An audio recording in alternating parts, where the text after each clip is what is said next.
Hi everyone, welcome back to another episode of 3 Good Minutes. I'm Jen, this is Ryan. We are here so far away. I know, I feel like that too. I want to okay. like move these, right? It's okay. Okay, it's not our office, we'll just keep it. Yeah.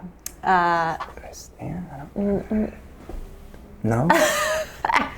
We are Office Created at Newmark, and this week we are talking about the Soundstage market in, well, everywhere, but particularly in Los Angeles.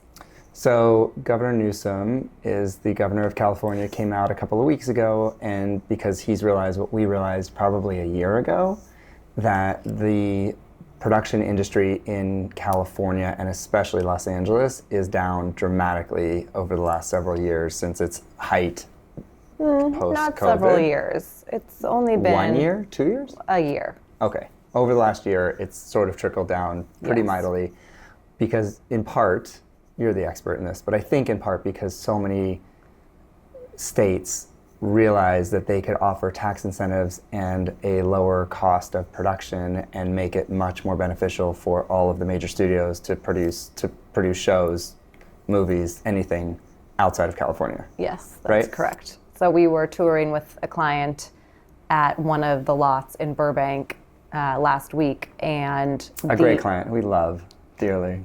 The lot itself is 85% occupied, but the utilization and the people that are there on site is about 25%. Are you still seeing people like land bank for shows like they were? They were just taking space just because they couldn't get it? Is that happening at all anymore? Not like what was happening before, but you do have big productions that still, or big companies that have productions that are holding on to these stages because there's always been a lack of supply of good quality sound stages in Los Angeles, and there's a lot of sound stages that really, for the most part now, are somewhat defunct because they don't have the technology, they don't have the infrastructure, they're not up to date.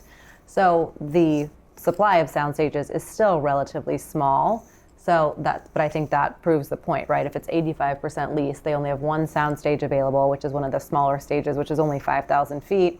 But then if you've only got about 25% of people on the lot on a daily basis, those stages are dark, and then that obviously translates to the greater leasing economy in Los Angeles, which is so rooted in entertainment and entertainment-related anything. So you've got production that goes away, you've got post-production that goes away, you've got all these ancillary uses that aren't leasing the space that they used to.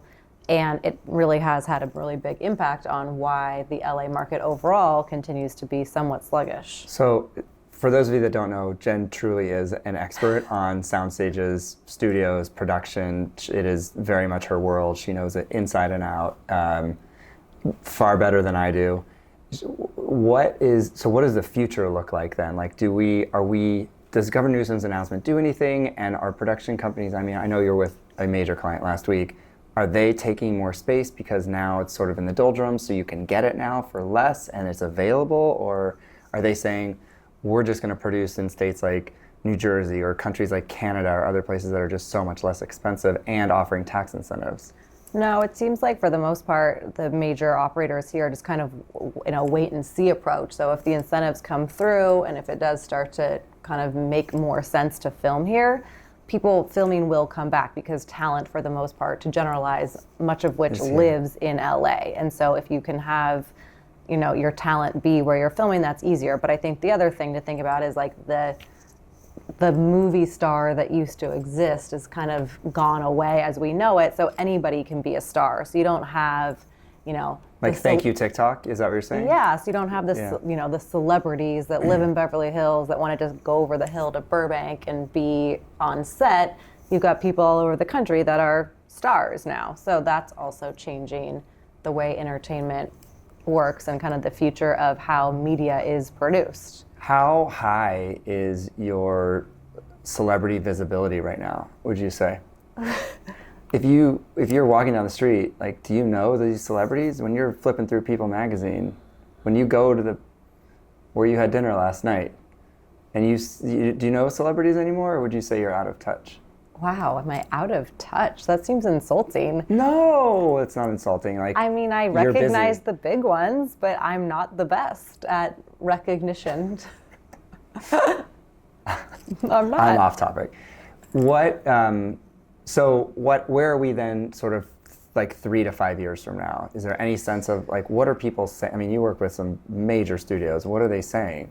It seems like people think it will come back in LA and that we will be able to make some strides in this, but I have heard from many owners who have significant kind of entertainment portfolio holdings, they think 2027, which is not ideal for Los Angeles over the next year and a half. Yeah, that's a tough couple of years. Yeah. Yeah, because I think what you're saying also is, and we've said it on this show before, so much of LA, it's not just revolves around entertainment. Yeah, it's like the insurance companies and the marketing agencies and the agents and everybody. Right, I mean, everybody. Right. It's all of the ancillary stuff that feeds off of it that really makes the LA market go. Maybe that's what we were talking about a couple of weeks ago. Maybe that's one of the reasons why LA hasn't come back as fast as like a Boston or New York or Miami or Dallas. Maybe. In part, yeah. Maybe. I think it's also COVID. Like we've had a call with LAFC the other day, and they're in once a week. I mean, in Boston and New York, and that works for them culturally. In Boston and New York, you don't see that happening. Yeah, they're in 4 days a week. Yeah. It seems like. Yeah. Sometimes 5. But yeah, that's true. Any final thoughts on studios that we should address, because it does make this market tougher right now? Just one really interesting fact: the Gilligan's Island Lagoon used to be at the CBS Radford lot, and now it is an office building. But the lagoon was there on the lot, and that's where Gilligan's Island was filmed. I was just mind blown. So, for those of you that don't know, Gilligan's Island was a show in the 60s and 70s. Oh, they went on a 3-hour tour, apparently at a lot. Everybody better know Gilligan's Island.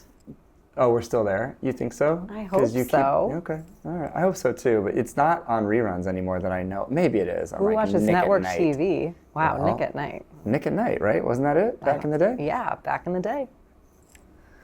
My one good thing this week is Gilligan's Island.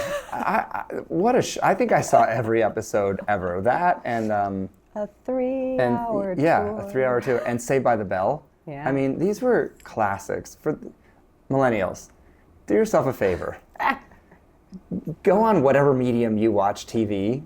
Find some of these old classics and watch them. Troop Beverly Hills. Okay. Great one. Okay. All right. Okay. Again, off topic. Okay. I'm Jen. This is Ryan. See you next week. Bye, Gilligan.